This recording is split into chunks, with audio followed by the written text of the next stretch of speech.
Napunta lang siya. So yun nga, balik tayo. Yung nakakakita sa Diyos, automatic patay yun. But this verse tells us, and the Lord spake unto Moses face to face. Mukhaan. Talagang nakipag-usap ang Panginoon kay Moses. At ayan pa yung matindi, as a man speaketh unto his friend. Na para bang isang taong nakikipag-usap sa kanyang kaibigan. Imagine the closeness. Sa bagay, sa conversation pa lang nila eh. Kasi dito parang nagbabasa tayo ng convo ng iba. Ito yan. Conversation ni God to, tsaka ni Moses. Nag-uusap sila na para bang sila mga kaibigan.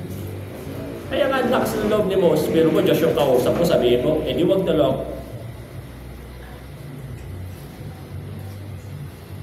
Kung yung presensya nyo, hindi sasama sa amin, wag na lang.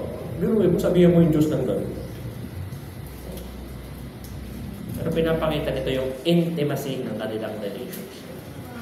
And that is how God values His relationship with Moses. So Moses also valued his relationship with God. Ha? Tinan mo nga itong mga magkakaibigan na ito. Nagdadaldala na naman. Ano ba latest? Kamusta si Jason? Pag-preaching, makikinig tayo mga bata. Ha?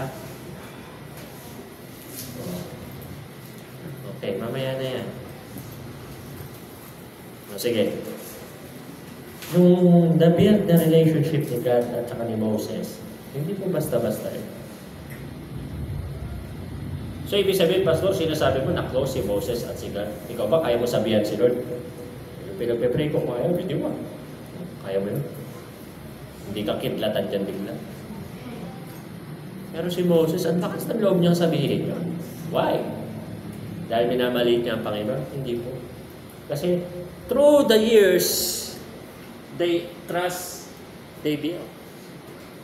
Yung tiwala ng Panginoon kay Moses para siya yung gawing leader ng Israel, malaki yun.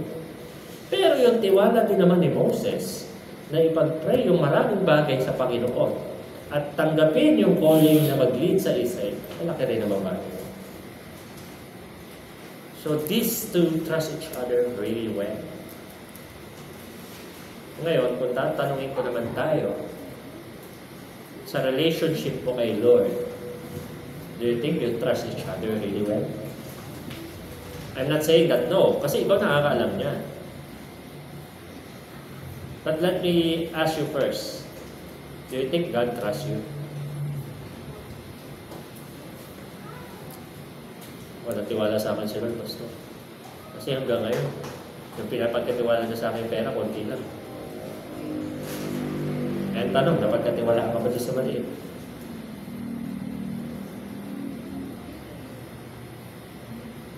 Eh, ikaw, do you trust God really well? Titiwala ka ba na siya ang bahala? Oh, Pastor, nagtitiwala akong siya ang bahala, kahit ako kawawa. Pero mga minamahal, mga kapatid, alam niyo ba si Moses, bago man siya nag-lead sa people ng Israel, may isang katerba na pong kapalpakan yung kanyang ginawa. But God still trusted him. Pero, kabago-bago niya pala, prinsipe pala siya ng Egypt, pumatay na agad siya. Pinatay niya yung Egyptian. Mga kapatid, mamamatay tao, pero pinagkatiwalaan niya.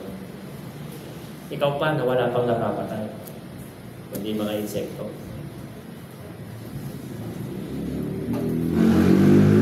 Sa mga pastor, malaking tiwala ng Diyos. And I really testify that. Kasi ilang buhay yan. Ilang buhay ang pinagkatiwala sa'yo. Yung bigyan ka ng church, grabe ang tiwala na yan. Eh nung bago nga lang ako, tinatanong ko, Lord, sigurado ba? Kasi kung ako, hindi ko yung kaya. Ako ba? Eh dali-dali ko mawala ng pag-asa. Pero ito, 14 na taon na. Ganun pa rin naman ako. Lalo na pag yung gilas, tambak na. Nakawala na ako ng bagasin. Maakyat na ako dyan. But kidding aside, imagine how much trust Moses and God built to each other, with each other. Now let's look at the trust you and God build with each other. Kayo ba may tiwala kayo sa Panginoon?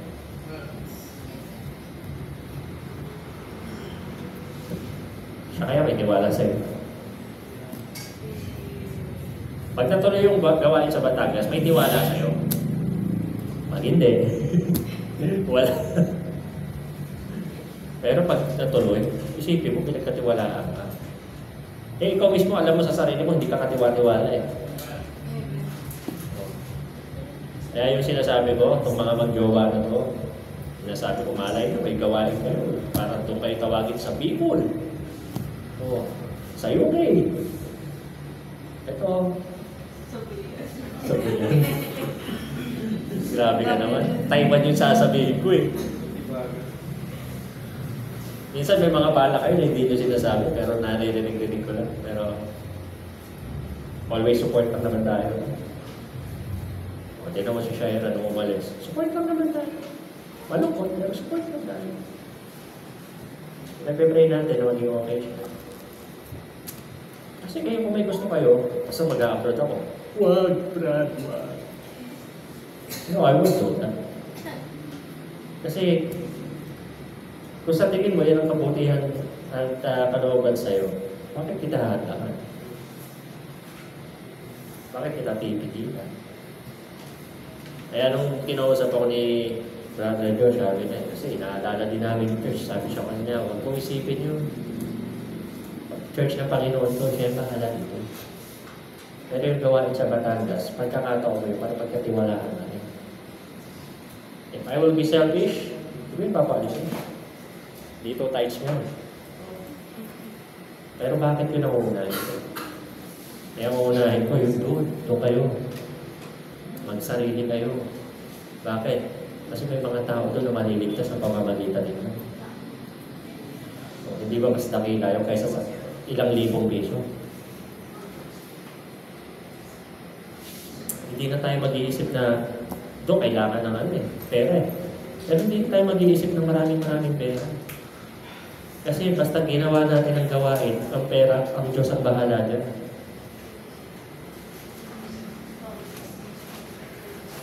Ako pa ba? Yan tapang-tapang ko. Kahit walang pera. Noon pa man, maraming tao na matapang na talaga ako kahit walang pera. Nagpapa-anniversary ako kahit walang pera. Mga pa-mission send out tayo kahit konti tayo, Pastor. Di ba mababawasan tayo niya? Pero madadagdagan tayo doon. Huwag lang tatamad-tamad itong mga alego eh. No, Ashley? Kasi konti, tagay tayo, bagsak. Pag walang bunga ang Batangas ng taon to, tagay tayo, bagsak. Kaya pagbutihan mo kung ayaw mo. Hanggang nahihiya ako mag-reach out sa akin, hindi pwede yun. Ano, ipagdagsin ba doon sa inyo? Good morning po. Makikisin ba po? Sige po. Pula kayo. Ano, gano'n? Kung ikaw yung first time na nagsimba, tapos gano'n din, reach out sa'yo, matutuwa ka pa bang bumalik? Nagsisimba ka, ay, good morning po. Makikisimba po. Kakainan ka lang ni Andrew ng job po. Matutuwa ka pa bumalik doon. Maganda na. Ay, tara po, kain po tayo dyan po. Siya kaya.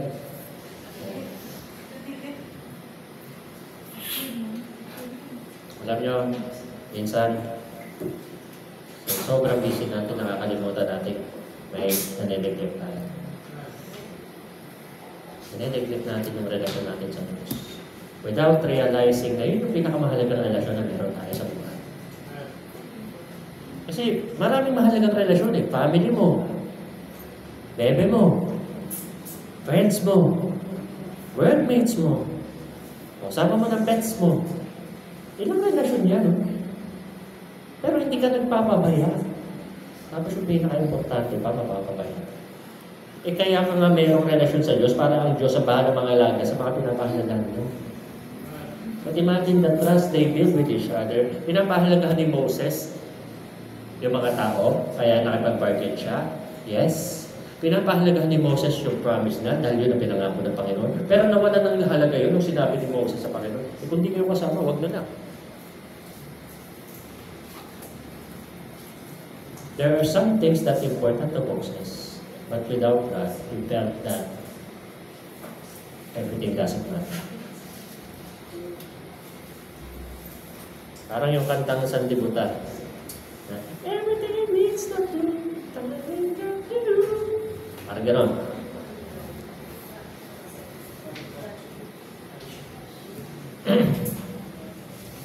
At saka ito yung comfortable sila sa isa't isa, na kinakausap nila yung bawat isa ng parang magkaibigan. Have you ever talked to God na parang nagsusumbong ka, Lord? Pasara mo na yung Fernandez. Ayun, humihina yung Fernandez. Lagi namin nakikita, konti na yung mga deliver nila. Isa na nga lang driver nila. Si Abishai ang lakas. Si Abishai minsan, papasok ng alas 10, matatapos ng deliver, alas 7, alas 8. Ang dami deliver eh. Ang mga pinaka-ayaw na amin deliver, pulido. Yung mga ayaw niya. Kasi mga malalayo ka muna. Eh sabi ko, may kinikita naman. Imagine, ang kita ng tubigan, nasa halos 30,000 pataas na. Pero wala akong makita. Kasi sinasaksak ako ng upa, ng sweldo ni Abby, ng tubig, bayad sa tubig. Pero for a business na 4 months pa lang. Ito kasi, parang hindi may kailangan yan. Salamat nga pala sa mga tumatangkilik sa tubigan, ha? Tuloy niyo lang yan. Inuman nyo lang, uminom pa kayo ng maraming tubig. Abi, baka-or daw.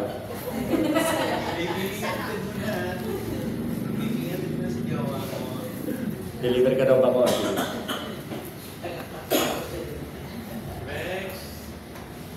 Oh, at tubigan, dalawa na ang tricycle eh. Basta nandiyan si Boss Abi. Consistent na nagpapasahod ng tao, Boss Abi. Yung may-ari wala sahod. Yung tao may na. Pero, yun nga, so much for that. Yung trust na binild ng Panginoon at ni Moses ay isa't isa. Subukan yung maghanap ng gano'n. Pastor, parang mahirap ma-reach yung gano'n, yung trust mo kay Lord na gano'n.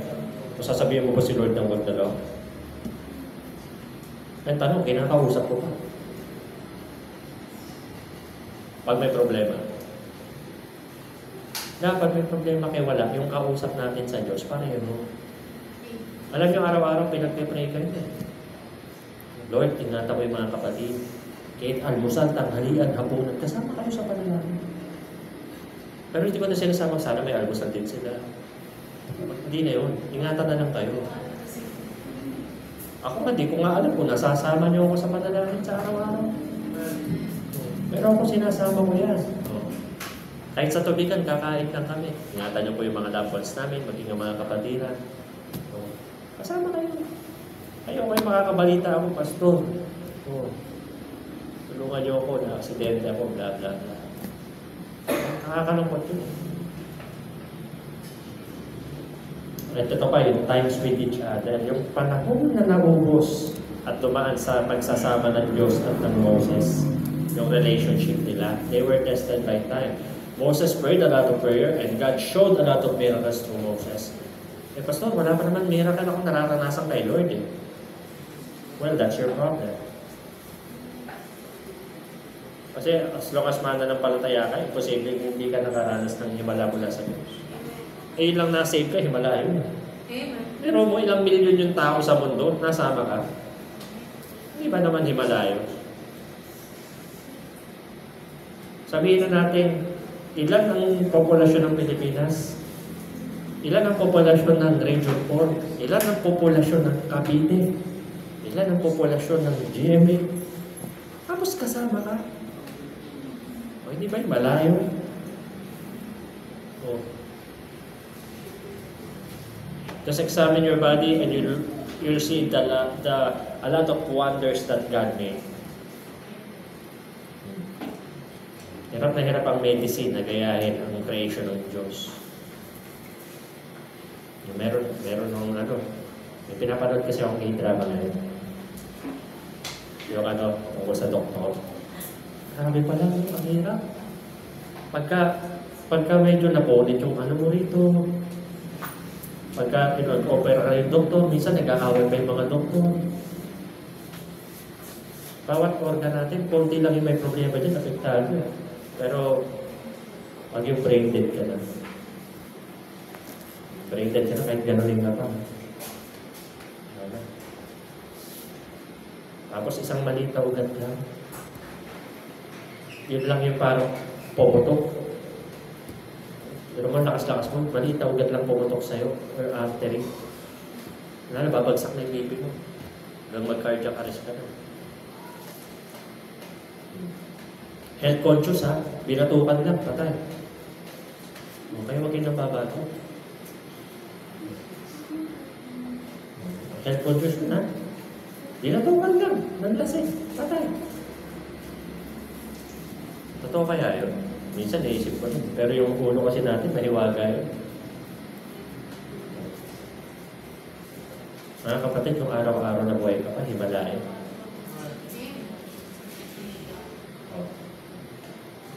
Have you been thankful for the Lord just for the day? Panginoon, thank you po sa panibagong araw. O, pag uwi mo, nahiga ka na, dapat yung likod mo pagod na pagod ka. Okay, thank you at maghapon. Amen. O, wala. Ang ginagawa mo pag nahiga ka na. Paghiga, pagod na pagod eh. Mga kapatid, kung kayo na lang eh. Yung jowa niya, pagod na pagod eh. Tapos wala kang hinintay. Sabi mo na ng asawa, wala kang hinintay maghapon ko din dumating siya. Tapos pagdating, diretso tulog, di ka pinansin. Tutuwa ka ba no? O matutuwa daw si Brother John. Di ka man daw pinansin. Kasi dumating at dumating na. Tulog na ako.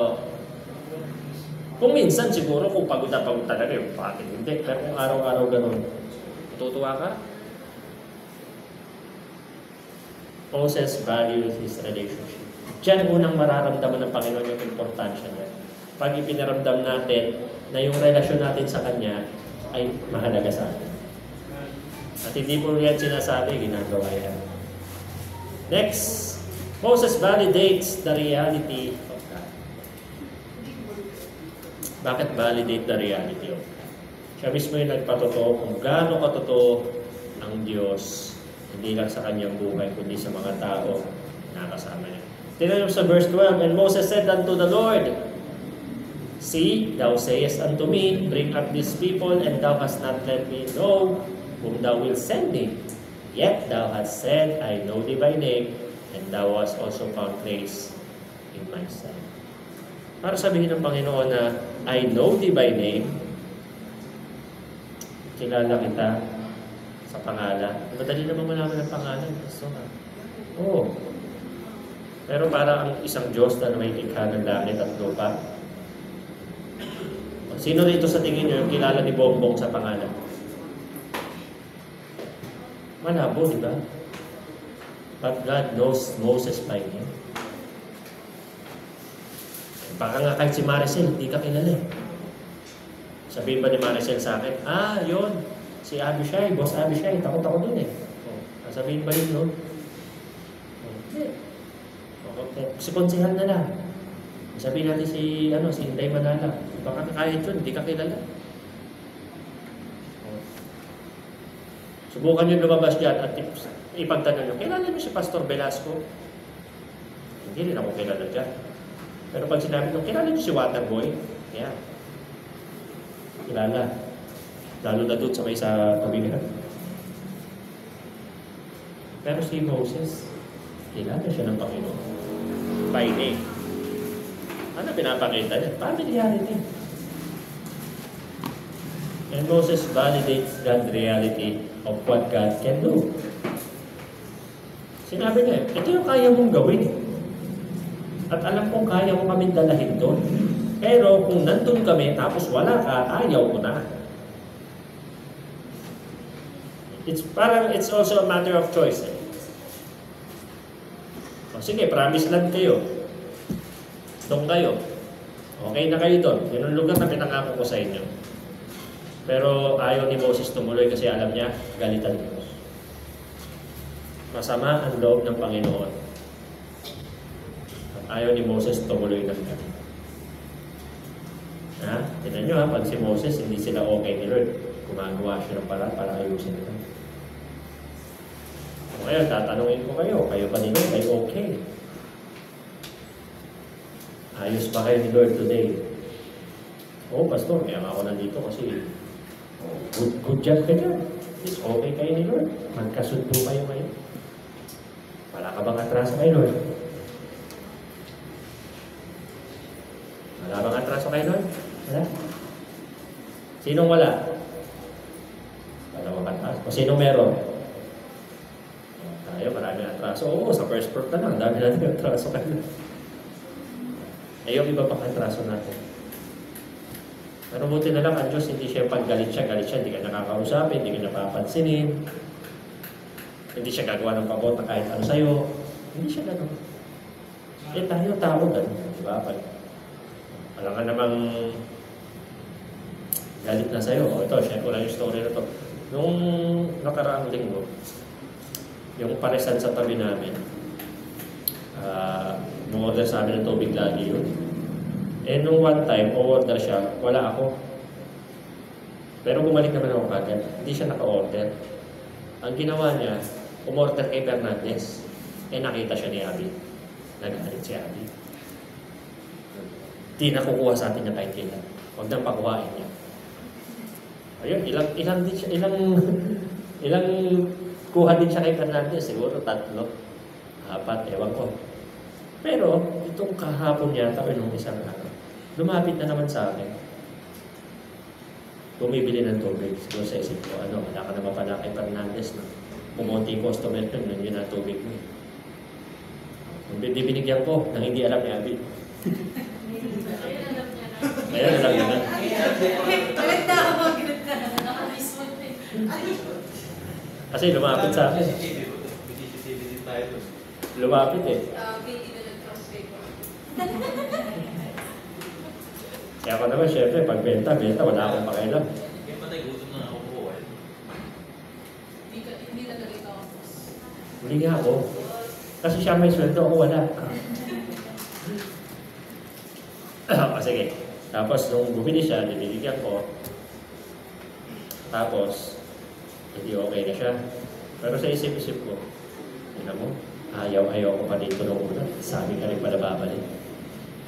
Pero nung ilang araw na napunta kay Fernandez at doon sinabi niya, hindi ko na siya pinapansin. Kasi bakit? Wala naman ako kasalanan sa'yo. Ba't ako magagalit sa'yo? Kaya alam, doon pa sa mortal na kaaway namin bumili. Ang dami naman tubigan dyan. Tapos, ayun na, edi binigyan ko na siya. Tapos parang pinapansin-pansin niya na ako bigla. Edi hinayaan ko lang siya. Kaya ako pa naman, bingingot ako eh. Madalas ako, oo, pero hindi ko naiintindihan kung ano sinasabi niya. Ganun ako eh. Kasi nga, bigay yung kaliwa akong tenyo. Kaya pag umuo ko, tapos, kaya tinatanong ko kayo ulit, ano nga? Pero, nung nangyari, tapos naiugnay ko lang dito, sabi ko, pag galit tayo, lahat ng pabor, hanggat maaari, hindi natin ibibigay. Pero ang Diyos tinan nyo, galit siya nito. Pero ibibigay niya pa rin yung promise. Kasi pinangako niya na. Mga minamahal, hindi mo mamamahalin yung ganong klaseng Diyos. Na kahit masama yung loob niya, Kahit pinapasama natin yung loob niya, kung ano yung sinabi niya, gagawin niya pa rin. Eh ikaw, pag masama ang loob mo, ano ginagawa mo? Minsan, pag masama loob natin, ayaw natin magsimba. Oo, kasi masama loob ko eh. Ba't bubuti ba ang loob mo pag di ka nagsimba? O, kayong mga mag-jowa dito, pag masama ang loob nyo, o, di ba, hindi kayo natutuwa? O, yan, nakatingin sila sa akin, o. Kayo ba natutuwa pag masama loob nyo? O, anong ginagawa mo pag masama loob mo? Hindi nyo papansinin. Hindi nyo kakausapin. Wala yung mga dating mga good morning, wala yan. O, pag kinausap kayo. Yan. Pero, pag nag-e-effort naman, paano pakipagbati? Siyempre, kahit nakikap, natutuwa-tuwa ka na. Pero, ewan. Kunyari, galit pa yan, pero tuwa-tuwa na yung dipit sa na sinusuyo siya. O. Pero pag wala na, tumigil, nalalambot ng puso, okay naman. Alam niyo mga kapatid, sana pag tayo may problema kay Lord, sinusuyo din natin siya. Alam mo, hindi ka nakapagsimba nung Sunday. Siyempre, wala ka man ng Lord, pasensya na ha. Kinupit mo na naman yung tithes mo. Wala ka na naman, Lord. Pinakawa na naman kita. Pasensya na kayo. Kasi hindi na naman ako nagtiwala sa iyo. Pinambayad ko sa akin. Sometimes we just let those things pass by. But let us remember, God also feels pain. Ang Diyos nakakaramdam din siya ng sakit. Sumasama din loob niya. Malinawa dito eh. Sama loob niya. Pero, ang kagandahan kay Moses, kahit masama ang loob ng Diyos sa kanila, nakita pa rin niya kung gaano kadakila yung katotohanan na mayroong Diyos na buhay. Kahit masama loob niya, hindi siya nang iwan. Kaya nga dyan, how God can be with His people. Okay? Ang Diyos hindi nang aabando na yan. Hindi niya iniiwan ang sino man sa iyo. Kahit pa, ang mga tao, maraming klase na ng tao ang nang iwan sa Diyos, ang Diyos hindi niya ginagawa yan at hindi niya gagawin yan. Bilangin niyo na lang ang mga taong nanggaling na rito. Kung wala pong kahit isang naalis sa Diyos ito, ay malamang hindi tayo kasya. But what happened? It is because the world is that attractive and people are that. But those people that values the relationship with God knows the reality of what God can do will never leave God and never abandon His relationship with the Lord. Kaya nga papasok dito sa number 3. Kung una, si Moses, pinahalaga niya yung relasyon niya sa Diyos. Pangalawa, pinatotohanan niya yung realidad at kayang gawin ng Diyos. Ano naman yung pangatlo? Diyan ngayon makikita, Moses validates the importance of God. It is between God and Moses kung gaano sila ka-close. But again, yung importance ng Diyos kay Moses, I must be sure that God felt that. Kitang-kita sa binasa natin na si Moses ang pinaka-importante sa kanya ang Diyos. He loves Israel, he loves people, he loves his nation. He loves his life. But all those things became meaningless nung nalaman niya that God would want to be with them. And God won't join them.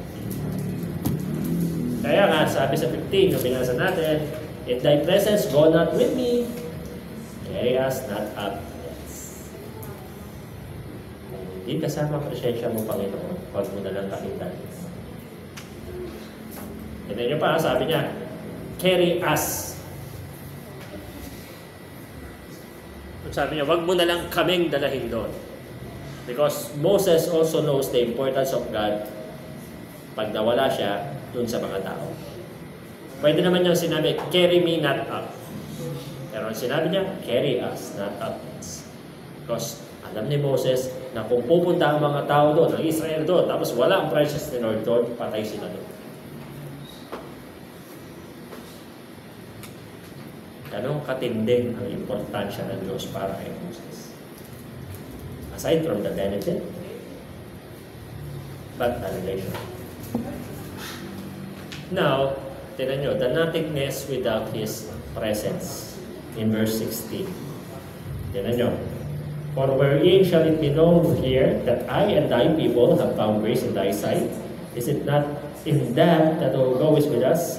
So shall we be separated, I and thy people, from all the people that are upon the face of the earth. Sabi niya, Panginoon, ganito ka-importante ito. Dahil pag sumama ka sa amin, alam ko at natitiyak ko na makikita ang kaibahan namin sa lahat ng tao sa mundo. And Moses is implying to the advantage when you're with God. Maraming tao sa mundo eh. Pero yung mga taong kasama ang Diyos, sila yung mga natatangin. At gusto ni Moses na mapabilang hindi lang siya, kundi ang bayan ng Israel, ang kanyang mga kababayan, sa mga natatangi na yun. Kaya sobrang bigat ang importansya. Gustong maramdaman ni Moses ng Diyos. Kaya niya nasabi, Panginoon, wala na kaming kwenta pag wala ka.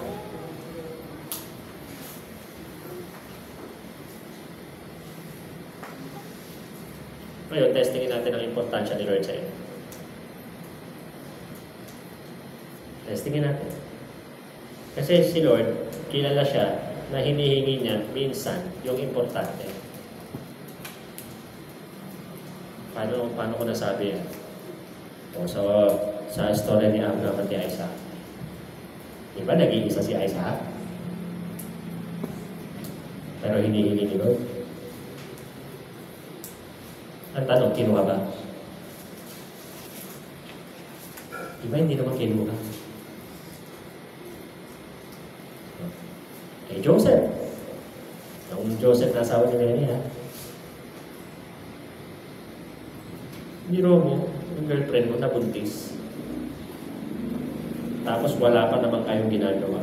Pero nabuntis. Hindi na mabigat kay Joseph yun. Pero pinapaliwanagan siya ng angel. Sabi ng angel, ang batang yon ay inilagay naman ng Espiritu. Alam nyo, mga kapatid, bago tayo magtapos, darating talaga yung time na papapiliin ka ni Lord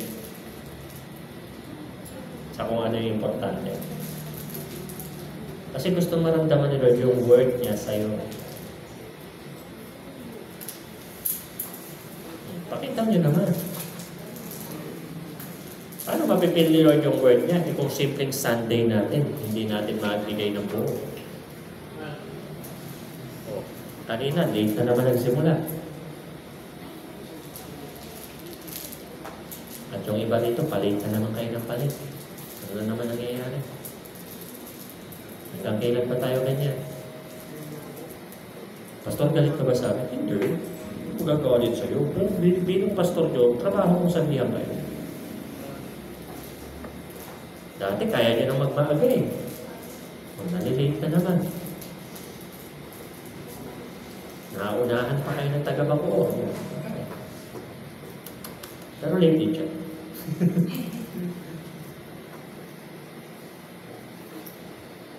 Kaya kapatid, doon pa lang, simpleng maliit na bagay yan. Hindi maliit na bagay yan, Pastor, mahirap kaya magayak sa umaga. Oo, mahirap na kaya. Ako nga, kung di ako kinagat ni Kelky, hindi ako magigising. Buti na lang, yung pusa ko, ay tuloy talaga. Paramdam naman natin sa Diyos na importante rin siya. Siyempre, pag importante, hindi mo mag-iintay, di ba? Sabihin natin, papipiliin ka ni Lord kung ano importante. O sige, Annalyn, mamili ka. Ako o si Jabin? Oh, di ba, bigat? And sometimes the Lord does that. Kasi hindi niya maramdaman yung importansya niya. Paparamdam niya sa'yo. Paano yan pag gano'n? Ang pagpipilian na yun, mahalaga din sa'yo. Makakabitaw ka kayo. Sabihin ni Lord kay Joshua, Joshua, ako o ang misis mo? Annalyn, ako o ang mister mo?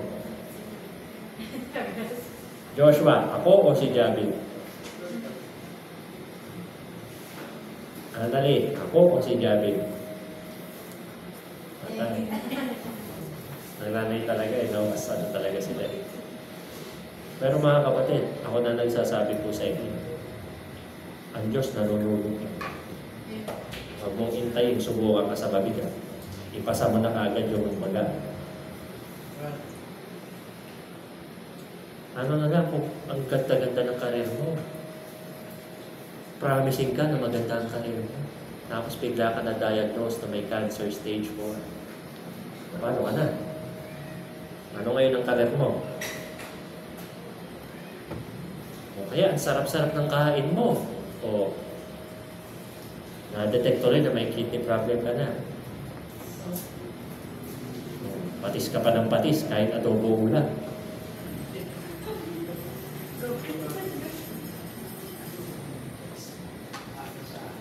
The grace and goodness one can enjoy. Alam ko si Moses na wala. Kahit mapunta sila doon, sa promised land na yun, tapos wala si Lord doon, dry ang buhay doon. Sana tayo din naman kung alam natin na nag-church tayo dito, nananampalataya naman tayo, sana naman, lagi natin ilagay sa isip natin na oo, masaya sa mundo to. Pero yung ino-offer na sa'yo dito sa mundo to, sandali lang. Di ba lahat may mga kanta nga na nauso na kinabisado mo, kinanta mo, pero laos na mo yun. Come and go kaya. Yung mga sumisikat, come and go rin sila.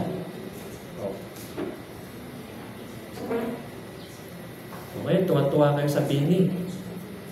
Bago naman ang bini, ang dami nang nauna dyan. Na dumating at nawala rin. Akala kasi natin, yung mundo, masaya. Pero yung binibigay ng mundo, talaga is temporary. Pero si Moses, nakita niya, maganda siya sa promise land, bigay ng Diyos yun. Pero pag wala siya dyan, ayoko na lang niya. Pangit siya. Sana, bago po tayo pumasok sa isang bagay, isipin natin, sasamahan ba ako ng Diyos dito? Kasi kung hindi, wag na lang.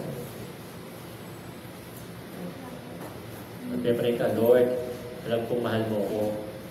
Alam kong gusto niyo ako maging masaya. Kaya payagan niyo na po kung makaalis. Doon po ako pupunta sa Turkey.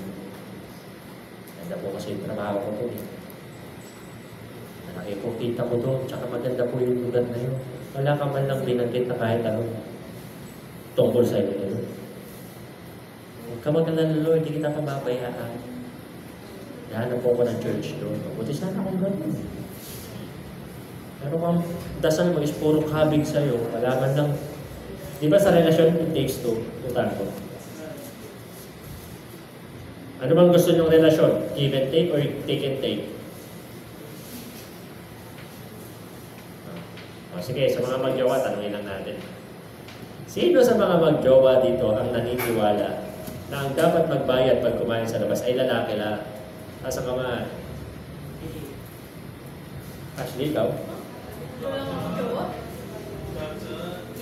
Sino naman dito sa mga magjowa ang naniniwala na dapat magbayad ng mga kinakain sa labas ay babae lang? Joshua? Sino naman dito ang naniniwala sa mga magjowa na kung sino may pera, siya magbayad? Ay lahat. Sino naman dito sa mga magjowa ang sa lahat ng kain sa labas naniniwala na dapat share? Pwede din daw. Oh. Kung sino may pera, yun ang majority na nanalo. Kung sino may pera, siya magbayari. Alam ka naman kung bayari, walang pera. Oh, kasi ang lagay sa mga magjowa or sa mag-asawa man, hindi naman laging mayroon pareho eh. Darating yung time, wala si isa. Dumarating yung time, wala pa rin. Dumarating din naman yung time, meron pareho. Diba sa relationship, iniisip mo rin yung mararamdaman ng isa. Well, how much more sa Diyos mga minamahal? Sana lagi natin i-consider ano yung mararamdaman ni Lord towards this, towards that. Now, for our conclusion, God's presence is essential for success and peace. It also encourages people to seek God's guidance in all areas of life. Kaya dapat yung God's presence importante. May gagawin ka, Lord. Magagawa ko yun. Pero kung di kayo magiging masaya doon, di ko yung gagawin. Gusto ko kung gagawin ko yun, magiging masaya tayo pareho. Diba? Even if you have everything, it still feels nothing. When God is not included. Feeling that way? Ano yung mararamdaman ninyo? You have everything, but it feels nothing. Kasi wala nga si Lord. Diba? Kaya doon sa mga nagbabalak magpakasal dyan, tiyakin nyo lang na hindi kayo sa Katoliko magpapakasal. Ha? Baka meron pa dyan, may balak pa. Pastor, punta po kayo sa Holy Family Chapel po ang kasal. Sorry. Ay, tapos yun. Huwag nyo na ako maimbita-imbita kung pare din magpapakasal sa inyo. Ha? Sino ba yan?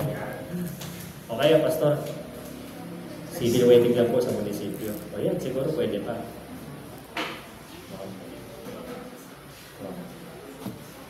Kaya huwag nyo na ako sorpresahin. Kasi meron nga itong nakaraan taon, dinibita ako eh. Pastor, punta kayo sa clubhouse, tapos pare magkakasal sa kanila. Dating taga rito. Alam-log ko. Nauna na nga yung anak sa inyo, papakasal pa kayo sa Katoliko eh. Talaga naghahanap kayo ng sakit ng katawan. Hindi ako pumunta. Hindi tayo masama loob ko, pero I just can't. Kasi parang inagrihan kita eh. Alam mo na salita ng Diyos eh. Hindi mo na nga pinaglingkuran ng Diyos, hindi mo kasi nyo. Kaya kung magpapakasal, Pastor, yung pupunta ka saan? Siyempre sa Pastor kayo magpakasal. Libre lang naman. Oh, hindi naman ako maniningin. Oh. Oh, may isa pang lechon. Tama-tama, mataba na si Mary. Again, bago ko isara, mga kapatid, yung relationship natin may Lord. Sana maramdaman niya na may importansya naman siya. Ha? Kung yung mararamdaman mo importante sa Diyos, sana yung mararamdaman ng Diyos, maging importante din naman sa atin. Amen? And we shall all stand up. Nanalangin na po tayo.